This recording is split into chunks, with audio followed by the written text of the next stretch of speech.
July 3rd, the St. Thomas Day. Hand in hand with everyone, we are walking, walking.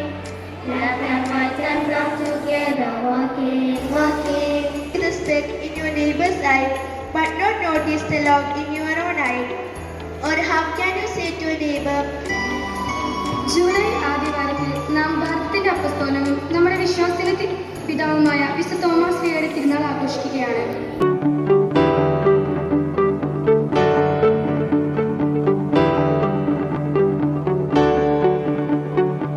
3rd July we celebrate St. Thomas Day. Traditionally, it has happened that